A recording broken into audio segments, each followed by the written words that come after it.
जनता का काम खाली मतदाता बनना नहीं है, जनता का काम मतदाता से पहले जनता बनना है। जनता अब आप नहीं रहे, इसलिए देखिए कि ये मीडिया ने जनता को खत्म कर दिया। मीडिया के जरिए नेताओं ने आई फेसबुक सोशल मीडिया, अब तो भोजपुरी के लोगों का तो पता नहीं है, लेकिन अमेरिका में बाहर हंगामा मचल बा। ये फेसबुक और सोशल मीडिया से लोकतंत्र खत्म कर जाता।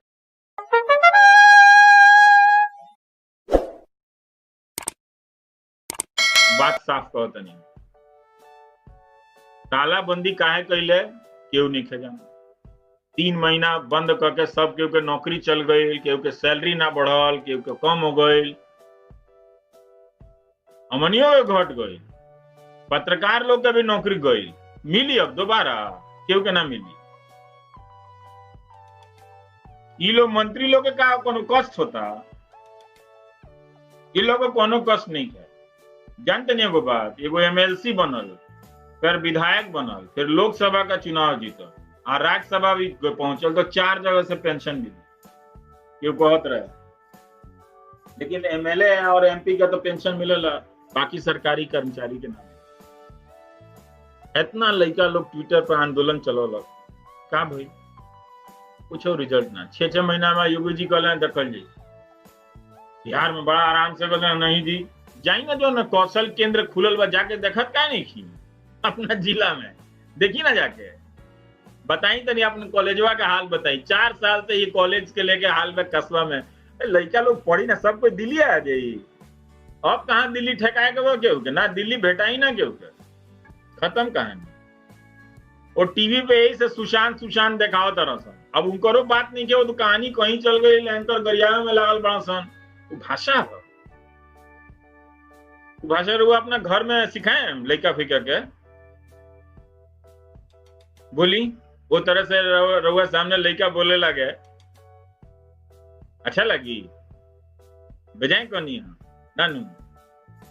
तो समझी कि सामाजिक वातावरण जन बा लोकतंत्र के वो खत्म हो गई। गुंडई चलता, केहू के पकड़ के फंसा के जेल में भेज दे। वो जांच एजेंसिया बैठल बड़ा सन, तरह तरह का नाम लगा के वो खाली 10-10 घंटा बुलाओ तरह सना, 5 महीना 6 महीना खातिर जेल में डाल दो। ये तो होता। तो देखी ऐसे सतर्क रहे के 500-400 लोग डॉक्टर लोग मरल बा, में का जीत जाता है। सब काम करत रही सामान्य तरीका से, तनी दूर रहे के बा, मास्क लगावे के बा, हाथ साफ रखे के बा, बाकी अपन काम करत रही जोन करे के बा। लेकिन ये मत कहीं कि कोरोना कुछ हो ना। अमेरिका में जो नॉर्मल फ्लू होला 20,000 लोग साल में मर जाला। अभी तो देखिए 7 महीना हनु 9वां महीना 2 लाख लोग ऐसे मर गए। मत कहीं बहुत तरह का, केहू के किडनी में प्रॉब्लम हो जाता है, ठीक होला के बाद हो बतावत नहीं कौन सन, खाली कहता 40 लाख लोग ठीक हो गई बा। रघुआ ठीक हुई नहीं है, अपने से नहीं ठीक होता। लेकिन व्यवस्था देखी कि ई रिसर्च बताई ना कि जौन ठीक होता ओकरा किस तरह का बीमारी भई, का ओकरा दिक्कत बा, इस सब बात को तनी देखी बुझी से बहुत जरूरी बा। रघुआ जानी चुनाव में भागीदारी करी, लेकिन दूर दूर रही, लापरवाही ना करे चाहिए।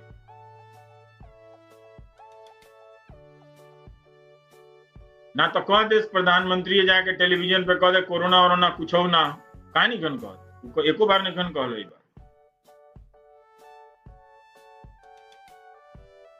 ऐसे रहुआ जानी आ समझी, ना समझें तो ठीक बा।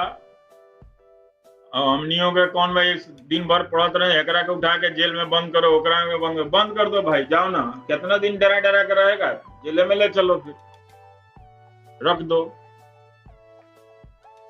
केहू ही नहीं खे कहत कि जौन बात कहनी हो गलत कहनी है का, केहू नहीं खे कहत। हम कहते नहीं आरा में, हम कहते नहीं बक्सर में, हम कहते नहीं पूर्णिया में, मोतिहारी ले ली, रउआ बेतिया ले ली, नरकटियागंज ले ली, समस्तीपुर ले ली, कहीं ढंग के कॉलेज बड़ा सन होता पढ़ाई, ये गलत कहनी है।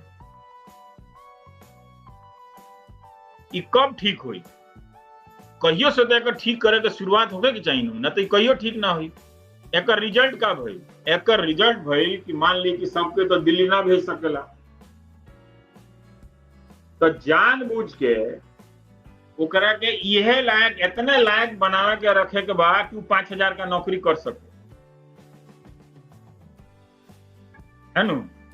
आ कानून बनता कि जब रखी तब मन करे तो हटा दी। चल रहा बा। हम कहनी भाई डॉक्टर हजारों डॉक्टर बिहार में कम बा, बजाय कहनी चेक कर ली जाके जिला अस्पताल में, कुछ ना जाके तनी खाली सुरती या तमाकू और पान खैला से ना हुई। जवाबे नहीं क्या हमारे बात के। मुख्यमंत्री जी कह रहे हैं सबको नौकरी नहीं दे सकते। अब भाई ठीक है, नहीं दे सकते, जो वैकेंसी हो तो दीजिएगा ना, और वैकेंसी निकाल के 5 साल लीजिएगा। जितना आदमी रिटायर होना है, सरकार का जिम्मेदारी का कम हो गया है। काहे कॉन्ट्रैक्ट का नौकरी है, काहे नहीं परमानेंट होना चाहिए, काहे नहीं पेंशन मिलना चाहिए? जब आपको पेंशन मिलता है तो हमको क्यों नहीं मिलेगा? गलत बोले हैं। ये सब देखिए, बुझाए तो बुझाई के लिखा था रेलवे एम्प्लॉय के सैलरी नहीं के मिलल, तो भाई हम क्या करी? व्हाट्सएप में मीम मिलल है हिंदू मुसलमान वाला कि नेहरू जी मुसलमान हो तो खाली वही से है। वो तो पहले ही वही सब नु भेज के दिमाग के खत्म कर दिल गई। बताई, देख ली रहुआ कि मीडिया राउर खत्म हो गई। कोनो देश के पत्रकारिता चाहिए ऐसा देश रहुआ चाहत रहनी। हम तो नहीं मानत के रहुआ ऐसा देश चाहत रहनी है कि अगर मीडिया ऐसा हो जाए, बानर खानी चिल्ला तरसन, बोले के लौर सुर, कोई केहू के शौर नहीं के बोले। अगिया बैताल खानी एगो आओ तो गरियाओ था लोगों के नाम लेके। कैसे सरकार के साथ मनू जानता कि हमरा के सरकार के कुछ ना करे, क्योंकि ये सब बात तू कबो ना करेला, राउर हित के बात कबो ना करी। यह पत्रकारिता तो ना भई। जब पत्रकारिता सवाल करत रहे, पहले बहुत कमी रहे, तो कोई यह लोग मुख्यमंत्री ना बनत रहे लोग। लेकिन अब ऐसा क्या बात बा कि वो मीडिया के खत्म करतनी, प्रेस के खत्म करतनी। या चुनाव के दौरान वो फेंकी वो अखबार उठा के यहाँ से, केहू अखबार के दुआरी पे मत आवे दी। उनमें कुछ नहीं के छपत हो में, खाली नेताजी का दौरा चला था, 20 गो प्रवक्ता भेज दे तरह से राजनीतिक दल वाला, खाली ओकनी के फालतू बयान चलत। टीवीओ पे ना भेटा ही कुछ हो। देखनी है बिहार के डीजीपी के का हाल बा। सुशांत सिंह के केस में नेतागिरी करत रहे, बीआरएस लेके चुनाव चले गए। मैंने एमएलए बनेला, मैंने कोनो पुलिस का कोनो आईपीएस ना भाई रहुआ। जौन आदमी राजनीति में बा वो बनो एमएलए और एमपी। लेकिन एक महीना में रहुआ एक जना पूछले हैं कि कष्ट भइल बा उमर खालिद के जेल जेला से। बबुआ ऐसे ही धरा धरा के सबके के जेल भेजल जाए नु तो कष्ट होई। बात हमार कष्ट के नहीं है। डॉक्टर कफील खान का कोनो भाषण बेजाय ना रहे। इलाहाबाद हाईकोर्ट 6 महीना रासुका लगा के उनका के जेल में बंद कर, कष्ट के बात ना हो। ये रहुआ पढ़ाई पढ़त नहीं, हमरा कहीं डरवावे, गलत बात ना हो। हाईकोर्ट चीफ जस्टिस कहनी है कि गलत लगलक है, इलीगल अवैध।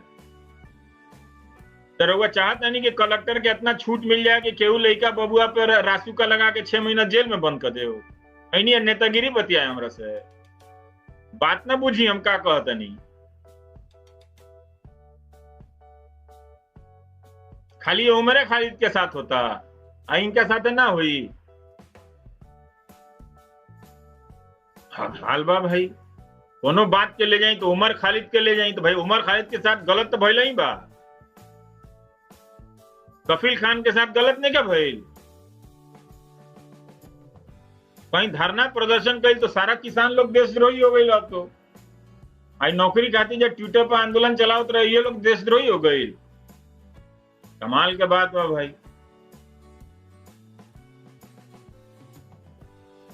तो ऐसे छोड़ दी। दुनिया में प्रेस का नंबर जानते नहीं? भारत में एक आदमी लिख ले कि 142वां नंबर बा। तो हे प्रभु जनता एगो रउआ से सवाल पूछतानी, जौन प्रेस के दुनिया में इज्जत नहीं के वो प्रेस के अखबार खरीद ले, रउआ चवन्नी काहे देतानी? बताई ना। हम तो प्रेस के, हम तो एक अखबार ना ली ले घर में, हम कहे देंगे? हम किसी को मदद कर देंगे 200 रुपया?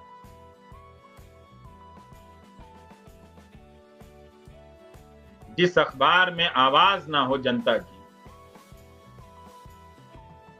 जनता उस अखबार को भी खरीदे, ये तो अत्याचार है ना। कि आपकी पीठ पे कोड़ा भी मारे और आप ही से कहे कि चाय बना के दो ना हमको।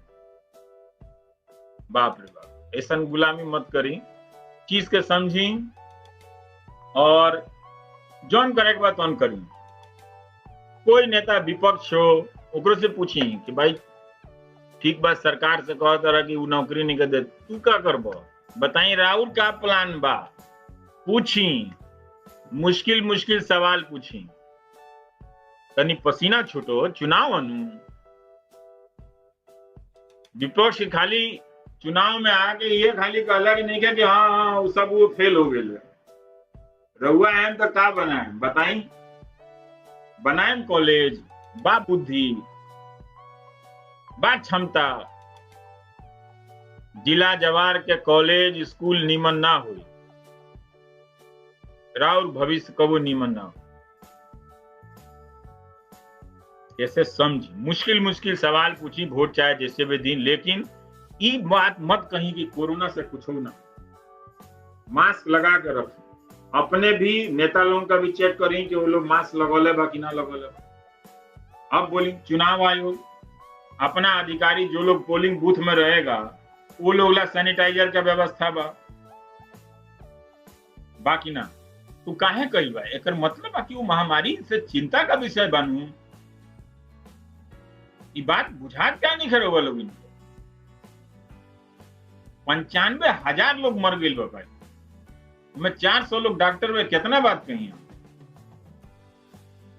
तो देखी समझी, मजे में रही और अच्छा बात व्यवहार समाज में आवे के चाहिए। तरह तरह का लोग विचार आवे, लड़का लोगों से कहीं तनी पढ़ाई करो। लोग 2000 शब्द के लेख लिखत नहीं तो दांत चियार देता लोग, हाथे लगाता लोग, 2 लाइन के लिखू। व्हाट्सएप का मीम पढ़ पढ़ के सब जगह हालत खराब हो गई बा। तनी साहित्य पढ़ी, तनी इतिहास की किताब पढ़ी लंबा लंबा, तब न समझी होगा। इतना फुकट में सब चीज ना मिले, बड़ा मेहनत के काम है। चुनाव, लोकतंत्र, ये सब बहुत मेहनत से लागे के रहे। खाली ये पार्टी का अरवा के वो पार्टी के लिए नहीं, ऐसे होला। ऐसे बहुत ज्यादा ना होला, ऐसे बहुत सोच समझ के। प्रियंका जी थैंक यू, मक्खनलाल जी, बिल्किस खत्री जी, केशव रंजन जी, अभय कुमार लिख रहे हैं कि सरकारी अस्पताल में तो लापरवाही चरम सीमा। क्या कहते हैं? ऐसे समझी कि का बा। अभी ट्रेनिंग का हमरा घुसा दिले में भाई, हम कोनो मंत्री है, 5 वोट ना मिली हमरा, हम जानत नहीं थी। ऐसे जो टेलीविजन में देखी लोग सोच समझ के तनी देखी क्या चलता टीवी। वो पत्रकारिता के भाषा ना है, गुंडा खानी बोला तरसन पत्रकार से। ये समाज बिगड़ जाये, घर के वातावरण बिगड़ जाये। सरकार से नहीं के पूछत सन, फिल्म में जो काम करता ओकरा एगो आदमी के चुन लेता रसन, हर बार एगो आदमी के चुन लिए सन। एक पैटर्न लोग नोट करे आ ओकरा के विलन बना बना के गरिए संसार। लेकिन सरकार से 2 सवाल में झाग निकल जाये मुंह से, वो लोग बकारे ना निकली ना। जितना सवाल कहनी है, कहीं दुनिया के टेलीविजन में इतना गंदा कहीं नहीं खेली। हर जगह कोरोना पर विस्तार से चर्चा होता, लोगों के जानकारी दिल जाता कि तनी सतर्क रहे, ओकर जीवन बाँचो। यहाँ 2.5 महीना 3 महीना हो गई, जुलाई अगस्त सितंबरों तो बीतते बाद, जून से चल रहे सुशांत सिंह राजपूत। 3.5 महीना में इनकर एजेंसी इंसाफ ना दिला सकल। 3.5 महीना गुजर गई, मिल गई इंसाफ। टीवी से इंसाफ मिलता, गांव गांव में लोग कहता है खाली ये सब लोग देखा था। बताई गांव के लोगों के इतना बेवकूफी लोग बंबई दिल्ली वाला समझाता रसन, प्रेस वाला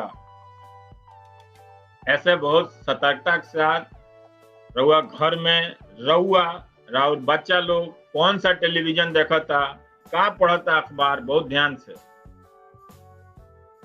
बहुत ध्यान से। मस्ती मजाखोरी करे के बाद जाई एंटरटेनमेंट चैनल पर सीरियल देखी, न्यूज में ना आइए बंद करी। अभी तो इतना भयानक दलाली चली कि पूछी मत, सब डिस्चार्ज कराई टेलीविजन के अखबार के, कुछ ना ही रहुआ, हम कहत नहीं बनी, कुछ ना ही रहुआ, बंद करी। चुनाव के बाद फिर चालू करें तो करें, तो दबाव पड़ी कि लोग पत्रकारिता करें तो ये लोग आवारा हो गई, लोग साफ कोनो बात बुझात नहीं कि हाँ तो जनता ऐसा, जनता कब ऐसा हो गई भाई। हम तो केहू के घर में नहीं की देखत कि बाप अपना बेटा से लखेरा खानी बात करता, बेटा बाप से लखेरा खानी बात करता, बर्दाश्त करम क्या हुआ है। जित रहो एंकरवा चिल्लाता रसन, कोई माइक रहुआ मुख्यमंत्री के सामने ना देखे, ना प्रधानमंत्री के साथ। प्रधानमंत्री जी तो प्रेस कॉन्फ्रेंस नहीं की कोई, तो क्या बात कही जाओ, तो प्रेस खत्म। तो जौन चीज खत्म हो गई ओकरा ले 200 रुपया कहा देते नहीं, बंद करिए, जेकर उधार बच चुकाई, बात हमार सुनी समझी करिए अपना मन के। तो कोरोना पर तनी ध्यान देवे के बाद, मास्क लगावे के बाद, तनी दूरी बना के रखे के बाद, कान में जाके बात करे के आदत छोड़ दी। रउओ हो जाई ओकरा से या रउआ से ओकरा हो जाई, कोई फायदा नहीं के। हर एज के आदमी मर जाता, हर एज के आदमी के धर लेता, केहू के पता नहीं है कि के बाची आ के ना बाची, एकर कोई पता नहीं। ये लॉटरी सिस्टम, तनी हिम्मत रखी, अब इतना दिन तक आगे आ गई बनी सन, और आगे केहू के अपन हित परित के जान जाओ, ठीक बात नहीं है ना। तो ये सब बात बा, समझी रहुआ लोग। गुरप्रीत जी करें, God bless you, thank you. Atul Ranjan करें, even public representative never talks about us. भाई वो अंग्रेजी में लिखा जाए, हिंदी भोजपुरी में ओकनी के ना सुनिए सन, जानता रसन कि पब्लिक है, व्हाट्सएप में वो हिंदू मुसलमान भेज दो, बस बस चालू देखते रहे चुनाव में। बस देखी ना ये व्हाट्सएप ग्रुप में जोड़ जोड़ के काका बात करता लोग, देखी हुई मैं मजा ली। हमारा काम है समय पर बता दे वाला, हालांकि बहुत देर हो गई बा भाई जी। लोग घर में लोगों के दिखाई है भोजपुरी वाला लाइव, और बात के समझी। सॉरी दोस्तों, ये सिर्फ भोजपुरी में लाइव है, इसलिए हिंदी और अंग्रेजी यहाँ नहीं बात करेंगे। अपने इलाके के लोगों से बतिया रहे हैं, और एक समझ में नहीं आ रहा वोट किसे दें। वाह गजब, इसलिए समझ में नहीं आ रहा है कि आप मेहनत नहीं करना चाहते हैं सोचने में। वो तो ये 5 मिनट का काम है, उंगली दबाने में लग जाता है। ये वाला ना काम कीजिए जो हम बताए हैं। केहू से खुश हैं तो काहे खुश हैं, केहू से नाराज है तो काहे नाराज हैं। वो अपना जो कहा है उसमें आपका क्या भला है, सोचिए तो। नहीं, मेहनत कीजिए, आपको यही मेहनत करना है। जनता का काम खाली मतदाता बनना नहीं है, जनता का काम मतदाता से पहले जनता बनना। जनता अब आप नहीं रहे, इसलिए देखिए कि ये मीडिया ने जनता को खत्म कर दिया। मीडिया के जरिए नेताओं ने, आई फेसबुक, सोशल मीडिया। अब चूंकि भोजपुरी के लोगों का तो पता नहीं है, लेकिन अमेरिका में बाहर हंगामा मचल बा, ये फेसबुक और सोशल मीडिया से लोकतंत्र खत्म कर जाता है। एक बात कहीं, हमनी के पूर्वज या मोतिहारी मान लिया हमारा इलाका, तो मोतिहारी के बहुत सारा लोग गांधी जी के साथ जेल गए, आजादी के लड़ाई लड़, तो क्यों पढ़ल लिखल ना रहे। वो अनपढ़ लोग, अंगूठा छाप लोग, गरीब लोग, केहू के लगे कपड़ा ना रहे। कस्तूरबा जी पूछनी वो मेहरारू से कि काहे बात बा कि तू एक एगो सड़िया दिन भर पहले रहता रू, साफ सुथरा रहे चाहिए। तो गांधी बाबा एहू को जोर दे कि साफ सुथरा रहे चाहिए। तो मेहरारू कस्तूरबा जी से कहल कि हमरा लगे एक एगो साड़ी बा, आ उहे साड़ी खींचे नहीं, आ उहे साड़ी हम पहने नहीं। तो सोची कितना गरीबी रहे। वो गरीब लोग लोकतंत्र ला लड़ल। आई आज के लोग पढ़ लिख के आई सोशल मीडिया, फेसबुक, व्हाट्सएप, ये सब आके हमनी के लोकतंत्र के खत्म कर। लाजे रहुआ लोग आंख ना मिला पाए अपना पुरनिया से। तो लोग जब कही कि बबुआ हमनी के तो स्कूलों ना मिलल रहे, तब हमनी भारत के आजादी ला लड़नी सन, आ लोकतंत्र आ संविधान ना लड़नी सन, आ तनी के सब मिलल तो जाके खत्म कर दिल कि केहू के उठा के जेल में बंद कर दो, प्रेस पत्रकार प्रधानमंत्री से सवाल ना पूछो। ये देश ला लोग लड़ ले रहे ना। ऐसे अपना देश के लगातार सुंदर बनाई। केहू के बात में कमी हो सकता, हमरो बात में कमी हो सकता, लेकिन सुनी समझी बोले कहे के माहौल रह दी, अपना अपना ख्याल रखी, और जे लोग गरियावे हो तो गरियावे दी, क्या करे के बाबू। तो पर इतने बात कहे के बा कि माहौल ठीक नहीं है, और अपना देश के में ई ना होके के चाहत रहे। पहले से अच्छा अदालत के सिस्टम होके के चाहत रहे, पहले से अच्छा पुलिस के सिस्टम होके के चाहत रहे, पहले से अच्छा जांच व्यवस्था के सिस्टम होके के चाहत रहे, पहले से अच्छा स्कूल कॉलेज अच्छा होके चाहत रहे ना बोल। तो ये सब चीज जब ना हुई तो लड़ी मुकदमा, केहू फंसाइए दी, केहू जाके फंसा दे, हमरा के 10 साल में बिलाइए गई नहीं। ऐसे रहुआ खुशी मिलत तो कर ली, लेकिन रहुआ का मिली ओकरा। मान ली हम जियाने हो गए नहीं, हमारा जियान भइला से रहुआ कुछ होई, मकान मिली ना मिली। ये बात को तनी से समझ जाए तो बुझा जाए कि हम का कहले रहनी है। कहे से कि अब हमरो जैसन लोग अब ना बाचे ना दिए सन। एक